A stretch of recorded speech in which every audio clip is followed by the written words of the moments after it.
Assalamualaikum. My name is Sania Rafiq. I am here to teach you chemistry. 9th chemistry chapter number 4 का जो topic आज हम discuss करने जा रहे हैं that is metallic bond. Metallic bond क्या होता है, इसको हम किस तरह से डिफाइन कर सकते हैं. The bond form between the metal atoms. ऐसा बॉन्ड जो मेटल एटम्स के दरमियान में बनता है positively charged ions due to the mobile और फ्री इलेक्ट्रॉन्स. ऐसा बॉन्ड जो मेटल एटम्स के दरमियान में बनता है और किस वजह से बनता है, ड्यू टू द मोबाइल और फ्री इलेक्ट्रॉन्स. जो फ्री इलेक्ट्रॉन्स की वजह से बनता है उसे क्या कहते हैं, मेटेलिक बॉन्ड कहते हैं. मेटल एटम की अगर हम बात करें तो मेटल एटम्स क्या होते हैं, उसमें पॉजिटिवली चार्ज्ड आयंस होते हैं. और ये कैसे होते हैं पॉजिटिवली चार्ज्ड आयंस, क्योंकि जो मेटल एटम्स हैं इनका साइज़ बहुत बड़ा होता है.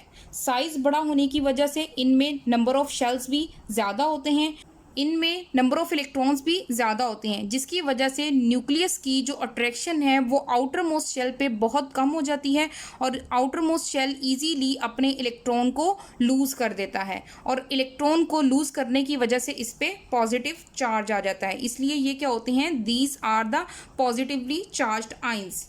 अब यहाँ पे रीज़न लिखी हुई है, because of large size of atoms. क्योंकि मेटल के एटम जो हैं इनका साइज लार्ज होता है.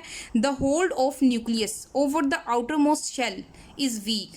तो जो न्यूक्लियस का होल्ड होता है आउटर मोस्ट शेल पे वो बहुत वीक हो जाता है. यानी न्यूक्लियस की अट्रैक्शन, आउटर मोस्ट शेल को अपनी तरफ अट्रैक्ट करने की जो एबिलिटी है वो बहुत कम हो जाती है.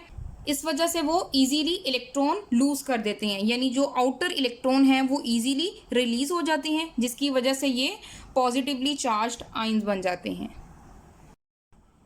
पहली रीज़न हमने पढ़ी है कि जो एटम हैं इनमें क्या होता है मेटल एटम में, कि न्यूक्लियस की अट्रैक्शन आउटर मोस्ट शेल पे बहुत वीक हो जाती है. अब इसकी जो सेकंड रीज़न है that is greater number of shells are present between the nucleus and valence shell.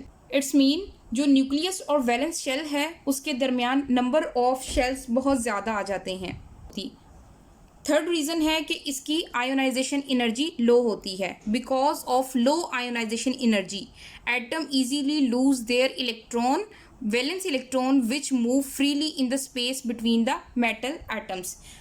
यानी इसमें ये बताया हुआ है कि जो मेटल के एटम्स हैं इनका साइज़ बहुत ज़्यादा होता है.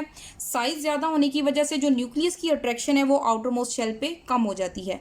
सेकंड रीज़न ये बताई हुई है कि जो न्यूक्लियस और वैलेंस शेल है इसके दरमियान नंबर ऑफ़ शेल्स बहुत ज़्यादा हो जाते हैं. इसकी वजह से भी न्यूक्लियस की अट्रैक्शन आउटर मोस्ट शेल पे कम हो जाती है और इनकी जो आयोनाइजेशन एनर्जी है वो वीक होती है, यानी ये इजीली इलेक्ट्रॉन को लूज़ कर देते हैं. तो इसकी वजह से क्या होता है कि वो जो इलेक्ट्रॉन रिमूव हो गए हैं आउटर मोस्ट शेल में से वो मेटल एटम्स के दरमियान जो स्पेस होती है उसमें फ्रीली मूव करते हैं. जैसा कि आप देख सकते हैं डायग्राम में मेटल का एक पीस ड्रॉ किया हुआ है. अब इस मेटल के एक पीस में बहुत सारे एटम्स आपको नज़र आ रहे होंगे.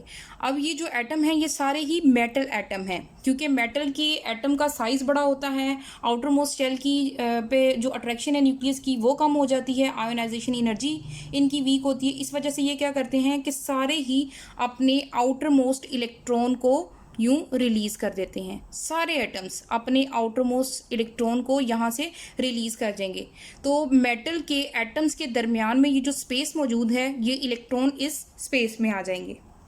None of electron is attach to any particular atom. तो ये जो इलेक्ट्रॉन हैं ये किसी भी पर्टिकुलर एटम के साथ अटैच नहीं होते. Either they belong to a common pool. तो ये क्या करते हैं कि इन्हीं ये जो स्पेस होती है ना ये इसी स्पेस में मूव करते रहते हैं, फ्रीली मूव करती हैं. Nuclei of metal atom appear submerge in a sea of these free electrons.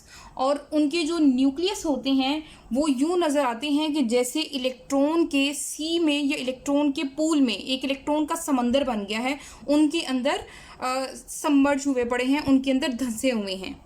These free और mobile electrons are responsible for holding the metal atoms together forming a metallic bond. तो ये जो electrons हैं ये क्या करते हैं कि ये उन मेटल एटम्स को होल्ड करके रखते हैं, जिसकी वजह से जो मेटेलिक बॉन्ड है वो बन जाता है.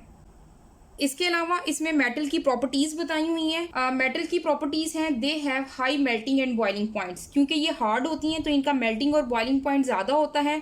These are the good conductor of heat and electricity, ये हीट और इलेक्ट्रिसिटी की गुड कंडक्टर होती हैं, यानी हीट और इलेक्ट्रिसिटी इनमें से ईजीली पास हो जाती है। They are hard and heavy in nature. These are the properties of metals. This is all about the metallic bond. Thank you very much. Allah Hafiz.